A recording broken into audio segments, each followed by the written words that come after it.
We have to stop pretending that countries that just hold an election where sometimes the winner somehow magically gets 90% of the vote because all the opposition is locked up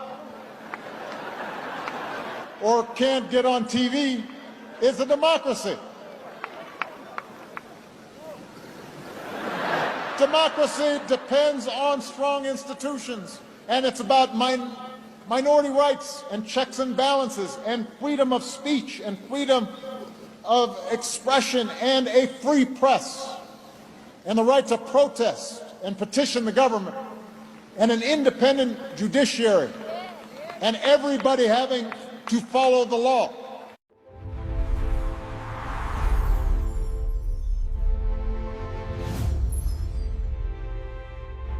Most of us know that there are demonstrations and protests going on in Tanzania. But most of us have also not come across the videos of what is happening in Tanzania. So I took my time to listen to a person by the name The News Guy who is on TikTok. This gentleman, he has positioned himself in such a way that the people of Tanzania can send him clips on what is happening at the ground in Tanzania. So he has put a WhatsApp link there, which I clicked and managed to join that WhatsApp group. When I took my time to go through the videos that are there, I'm telling you, ladies and gentlemen, Africans, what is wrong with us? What is wrong with us Africans? Which country in Europe where citizens can watch other citizens being killed and they don't ask anything? And then you have a section of other Africans who are celebrating such leaders. I'm telling you, when I went to that WhatsApp group, Tanzanians were lying down like sacks of maize, piled sacks of maize, bodies of young men and women, piled, blood all over, in the streets of Tanzania. Some of them, they were like somewhere close to a hospital or something. Deaths recorded in Tanzania. Then you'll get a leader in parliament praising people who have engaged in this kind of a massacre. That is not fair. Something must be wrong with Africans. That's why we'll always continue being slaves. We'll always be slaves, even to ourselves to some extent. Which country can allow people to be killed that way? Which police force can allow people to be killed that way? Which army can allow people to be killed that way and they just keep quiet? Which army can allow that? In the US, in Europe, can that happen just like that? No way. We've seen protests in UK. We have seen protests all the way in France. And in fact, in France, there have been so many. But do we see bodies piled in the streets like that? Killed, shot, bleeding, blood all over? Which type of a nation, which type of a character are we presenting as Africans when such things happen to the people of Africa? Africans killing themselves? Then we blame the West? Then we blame the East? No way. This is unacceptable. Let's just be honest here. There is no way someone can just kill other people that way, just to remain in power for 5 years.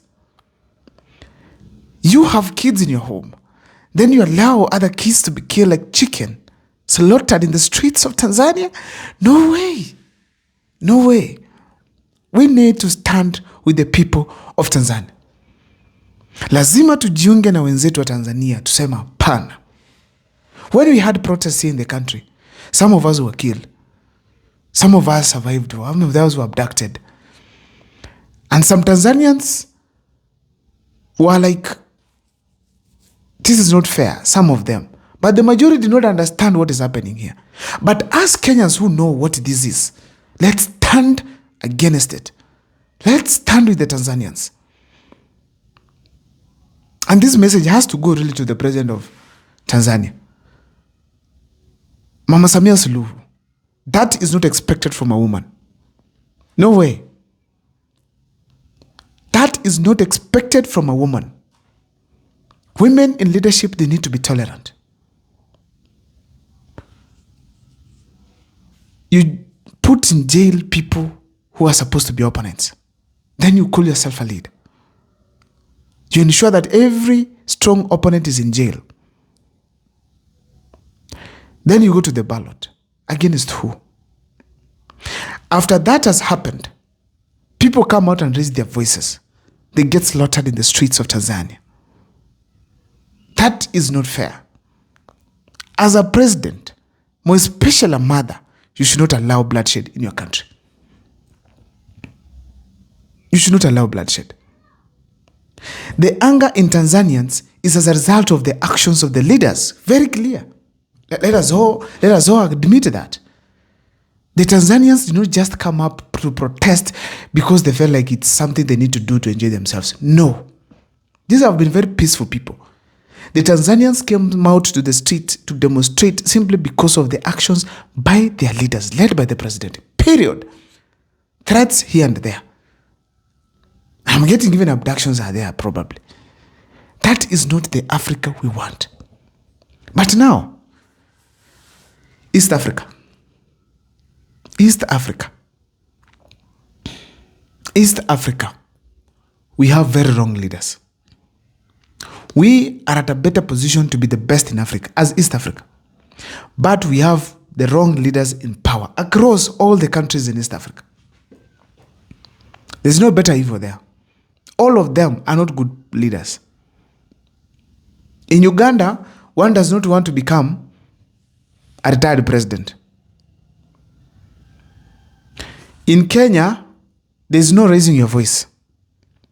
Laws will be passed, abductions will come, extrajudicial killings will emerge. In Rwanda, I hear you cannot just say anything, cannot oppose Kagame. If you go to places like Burundi, it's chaotic. What is happening with East Africa? What is happening to Africans? Why don't we be... People get killed and then a president goes and sits in an office, comfortable, that I'm a president of this country, regardless of the killings that have occurred. How do you feel when you are in office and the people in the streets have died because of you? How do you feel, honestly speaking? May the power of the Lord in heaven reign in Tanzania. Silence everybody who has just gone against the human rights. Comfort those who have lost their loved ones.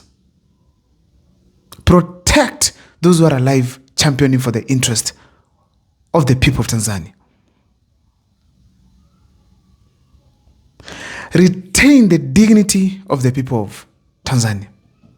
That is very important. May God, Lord in heaven, hear this cry this morning. I cannot really imagine I'm going to the WhatsApp group and I'm seeing bodies of our fellow youths in Tanzania lying down in the street in a pool of blood. No way. No way.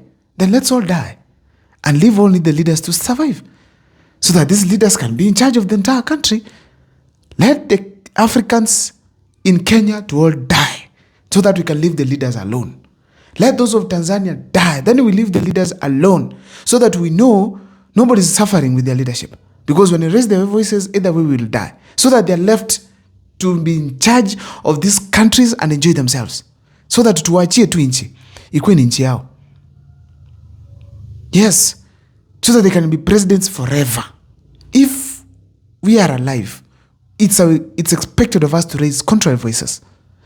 It's expected of us to ask questions.